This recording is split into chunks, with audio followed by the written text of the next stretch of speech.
Hi, everybody. This is Saad. Back in 2010, I wrote an article on my Psychology Today column wherein I asked people whether they would be willing to play Russian roulette uh, for $5 million. And in this case, I argued that the gun in question would have six chambers for the bullets, and so therefore, five of the bullets would be blank, one would be an actual bullet. And for those of you who don't know Russian roulette, you just, you turn the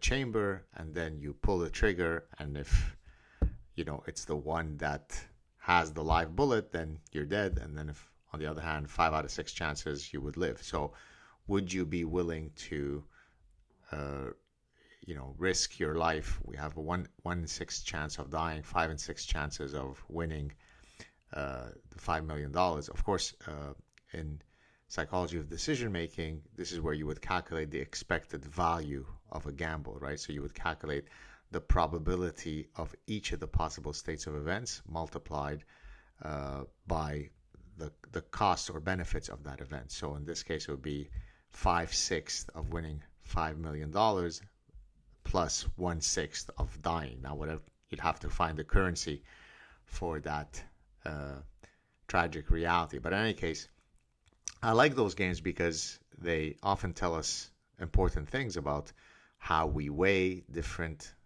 outcomes, different states of the world, how we calculate. Economists love to talk about utility function and utility maximization. So it's a way of getting a sense of how people navigate through the vicissitudes of life, right? And so within that spirit, I often will, when I'm walking around with my family, I will say, let's say we're at the beach and we see a buoy that's 1 kilometer out.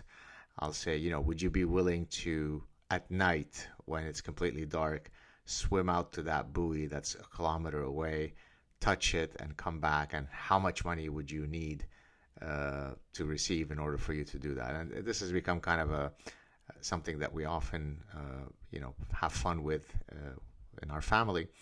And so a few days ago, in the spirit of that game, would you do it for X amount of money, we were walking around, one of my children, my wife and and I had the idea of, so let me ask you now, and please share your comments in the comments section.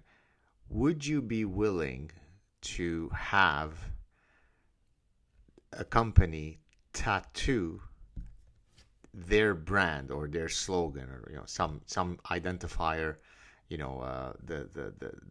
the swoosh of Nike, or I love Puma, or whatever it is, on your forehead, so that it is a permanent walking billboard whereby you are the walking billboard? Would you be willing to do that? And if so, how much money would it take for you to accept that?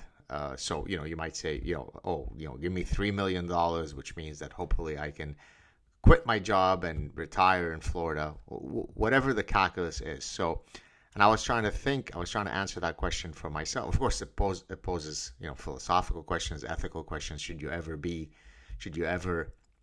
allow your body to be used for such a commercial service? Of course, from a religious purpose, there's the extra dimension that in Judaism, as you may know, I'm Jewish. You're not allowed to get tattooed.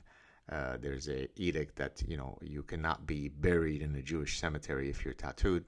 So there are certainly the religious element, but assuming that that's not a concern to you, is there an amount of money that would cause you to say, "Oh, sure, no problem"?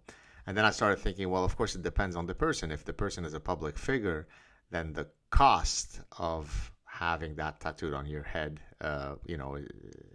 looms that much greater. If you're someone who's never in the public eye, and if you settle on a $3 million contract to have Adidas tattooed on your forehead, well, that may not be such a bad deal. But if you are someone who is in the public eye, if you're an actor, if you're a politician, if you're a professor who's as I do, I'm giving talks, I'm in the media, I've got this show, would it is there a price at which I'd be willing to have,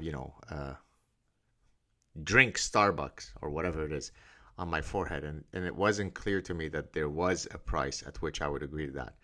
So what's the calculus for you? Would you do it? And if so, how much money would it take for you? Now, by the way, yeah, don't do the games of, oh, I will put on the, I will get the tattoo done, and then I'll have that process reversed.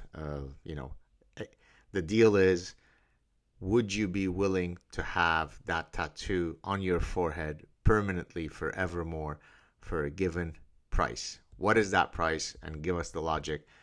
Write it down in the comments section. I'll try to read as many. I don't know how many people will answer, but if there are many answers, I'll try to go through them, and then maybe I'll do a future clip where I analyze the results. Maybe or maybe not. We'll see.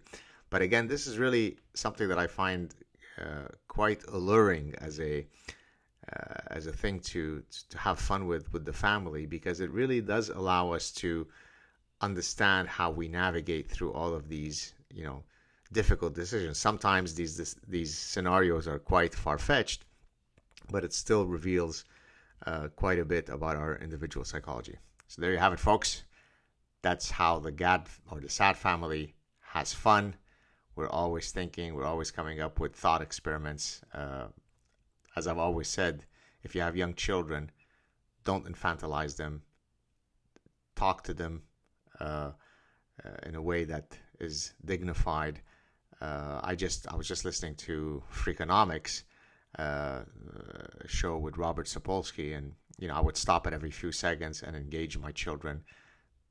These are truly the moments that hopefully they'll always remember. Take care, everybody. Have a great weekend. Ciao.